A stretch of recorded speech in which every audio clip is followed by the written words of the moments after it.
Hi, this is Dark Shades. This is part 2 of anger, life skills, how to handle anger. Now, sometimes we need to justify our anger, and we do that by telling ourselves we need to teach somebody a lesson, or we think by punishing them we'll feel better and that they'll get what's coming to them. But it's no one's actions should be able to impact you and make you feel angry. So what we are doing is we're judging them, and we judge them because we want to be the good guy. They're the bad guy, we're the good guy. We're going to, dish out the law and tell them what they should do and put them in their place and all that. I mean, who the hell are we? Who the hell are you to have that superiority that you can tell somebody what they're doing wrong and you can get an attitude because they don't think like you do? Because that's what it's about. It's about being angry with somebody who violates how you think, who violates your standards. That's not fair, is it? I mean, we judge them, like I said, to make us feel better.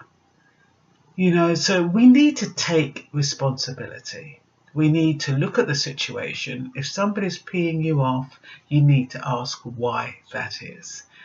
And you need to take responsibility and say, I am angry with you because you stood me up 3 times in a row.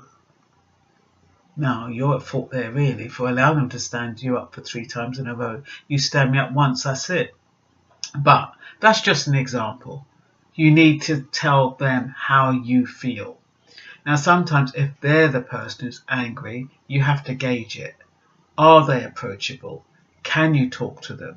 If you listen to them and they can tell that you're listening and you're sincere and you're effective, is that going to calm them down?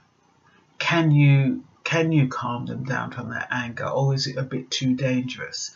You have to gauge that situation. It's not every situation. You can't really judge somebody's anger with your own because people have different levels.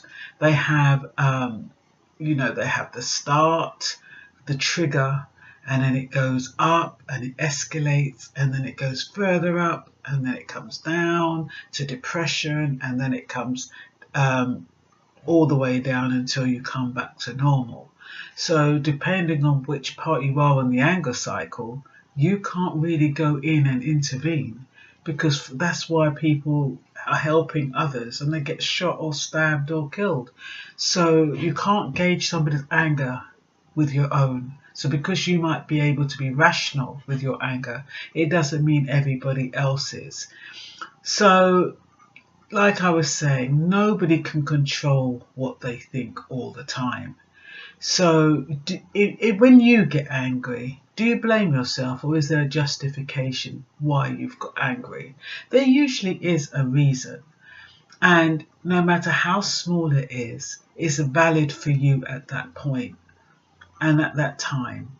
And similarly, when somebody else gets angry, it might not seem rational or doesn't make sense to you at the time, but something's popped into their head, whether it's from childhood, whether it's post-traumatic stress, but something's popped into their head to make them angry and they lash out.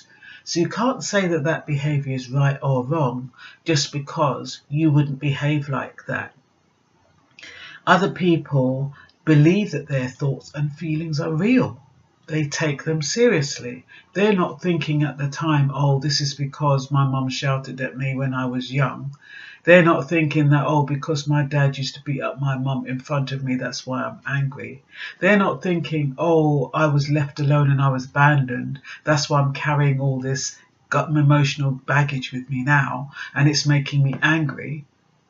Some people, because their dad left them, they're angry and they're angry at the world. But you won't know that. And so people have thoughts and they justify those thoughts. And those thoughts that they justify means that when they do get angry and lash out, they think they're quite justified in doing so.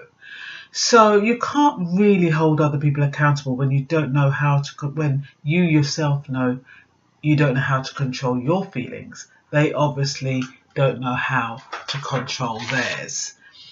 So we need to reframe our thoughts. It's bad that it's happened. How did it happen? You know, and that's how it all starts. When you get angry, you're kind of saying, so that thing was really bad. Why did it happen to me? It's going to really make it bad for my life. And they're to blame. I remember when I was made redundant, I really got angry because I said, you know, they've affected my future. They've affected my livelihood. They're taking the food out of my mouth, and they're to blame. I was angry. But I had to reframe those thoughts and say, well, I'm responsible now, how I proceed and how I react, and whether or not I want a negative outcome and go and blast them, and so I don't get a good reference when I need it after 9 years, or I contain myself, see it as a blessing in disguise, see it as a way to do something different, and continue on my journey. And so not that I've suppressed the anger, because suppressing anger isn't good. You need to get it out, but you don't need to get it out necessarily physically and negatively, unless of course you're punching a pillow or punching a punch bag. But you can get it out through writing, you can get it out through screaming, you can get it out through a professional, a counsellor, and you can get it out just by acknowledging it's there and trying to rationalize why you're feeling that way. So you're addressing it, you're accepting that you're angry, and you're seeking ways to relax and get through it. So you need to ask yourself, do I need to punish the other person by getting angry? Is it my job to punish someone else, or is karma going to take care of that?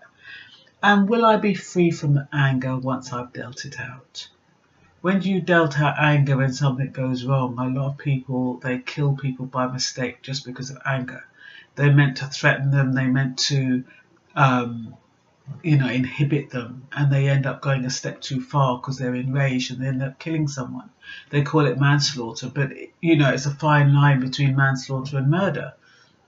So anger is a really serious thing. You need to monitor it. You need to know, you need to recognize when it's happening. And a good thing is if you have a log, and every time you start feeling angry, because you can feel it in the pit of your stomach, you write down what you were doing when you started feeling angry, how you're feeling, what's the impact of the way you're feeling, how you dealt with it, after you dealt with it, what was the effect of what you felt. And by the time we've done all that, you're calm anyway.